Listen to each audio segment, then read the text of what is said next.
শুধু অনিবেদন করে না, তার আগে থেকে প্রেসিডেন্ট পদে হয়েছে। প্রেসিডেন্ট পদে হয়েছে 1972 সালে, আজকে পয়দা হয় না। জাতিবাদ হয়ে ফ্যাসিজমের প্রথম ভিত্তি, ন্যাশনালিজম। আমি জাতি, আমার এখানে আর কেউ থাকবে না, এটাই বলে জাতি। আর সবাই আমার সভ্য। আমি মুসলমান, ফলে এই দেশ মুসলমানদের হইতে হবে। সনাতন ধর্মাবলম্বী সকলে হলো ভারতের এজেন্ট, এটাকে বলে ফ্যাসিবাদ। দেখছেন ফ্যাসিবাদ কি জিনিস? আমি বাঙালি, ফলে আর কোন রকম ক্ষুদ্র জাতিসত্তা থাকতে পারবে না, এটা বাঙালিদের রাষ্ট্র, এটাকে বলে ফ্যাসিবাদ। ফলে ফ্যাসিজম শব্দটা পলিটিক্যাল টার্ম, পলিটিক্যাল ব্যবহার। ফলে আমরা তো সেই টার্ম চাই না। ফলে আমরা কি বলতেছি ফ্যাসিবাদের বিপরীতে? আমরা একটা রাজনৈতিক দল। সেখানে ক্ষুদ্র জাতিসত্তা আছে, বড় জাতিসত্তা আছে, বাঙালি আছে, ঠিক আছে না? সেখানে আপনার চাকমা, ব্রহ্ম, সাঁওতাল, রাজবংশী সকলে আছে।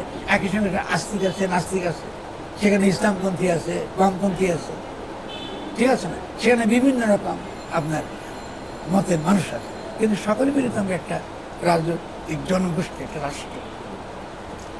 রাষ্ট্র এবং সরকার, এই দুইয়ের মধ্যে পার্থক্য গোলমাল করবেন। যদি এই দুইয়ের মধ্যে পার্থক্য গোলমাল করেন, তাহলে আপনি ওই যে সরকারি নির্বাচন চাইবেন।